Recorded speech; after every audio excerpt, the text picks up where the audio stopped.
roughly speaking, the kind of rough patch for life was probably 14 to 17, something like that.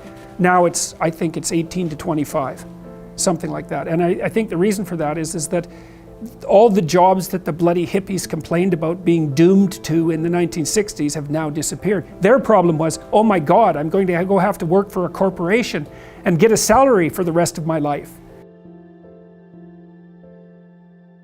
I think universities facilitate it, because you can go to university to not be something instead of going to university to be something, and it's Pleasure Island. And the price you pay for it, especially in the US, is debt. And you're enticed into it because the administrators can pick your pocket. So they rob your future self while allowing you to pretend that you have an identity, right? Very nasty. And you can't declare bankruptcy with your student loans in the US. It's indentured servitude. And it's precisely Pleasure Island. It's exactly that. And so tuition fees have shot way out of control. And part of the reason that universities don't make more demands on their students and let them get away with all the things they let them get away with is because they're basically, why the hell would you chase them out? They're $100,000 or more. So they can do whatever they want as long as you get to sell them to the salt mines. Right.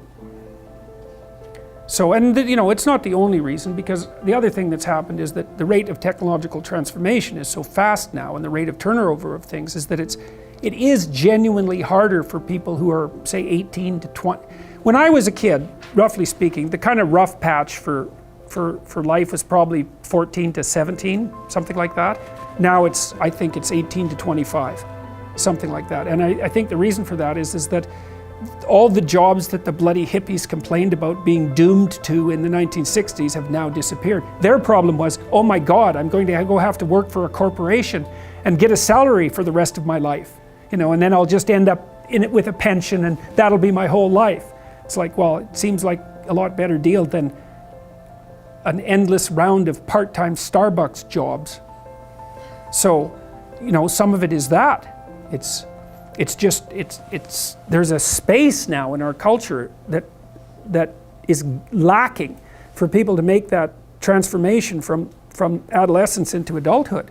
And so the cost of that is forestalled. It's not a good thing. Well, there's a couple of problems with the degrees, is that everyone has one. That's the first one. Because scarcity matters, obviously. The second thing is that the match between the degree and the workplace has become less and less self-evident. What should happen when you go to university is you should learn how to think and formulate arguments.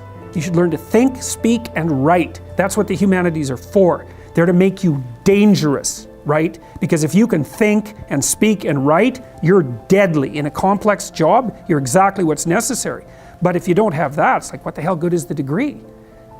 So, degree in English literature doesn't prepare you for a job.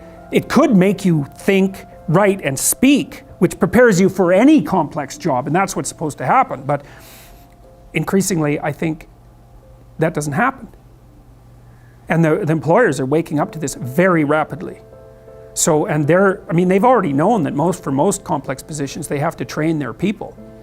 Now they're thinking, well, why do I have to bother with the degree if I'm going to train them, if it isn't bringing anything of value? You see this in fields like law. When I went to do a debate at Queen's University 3 weeks ago, I think, they couldn't get anybody to debate me. The guy had to play devil's advocate. We were talking about Bill C-16. I thought, Jesus, that's so pathetic. I'm talking about legal matters. And I'm in one of the greatest universities in the West. It's in the top 200, let's say. I couldn't get someone to argue with the stupid psychology professor about law. I had to get a devil's advocate. And so one of the things that was really disheartening talking to the students was, they told me, 4 or 5 of them, they're not learning a damn thing in law. It's all social justice nonsense. It's like, well, good, that'll do in the profession. It's being done in anyways because lawyers are being replaced by automation. And so a lot of what they do is dig up information. It's like, well, you can do that on your own, and forms are proliferating like mad. So the law school should be teaching you to be a monster. You better be. But you come out, you're concerned with social welfare. Oh God. It's like, well, there's just nothing to that.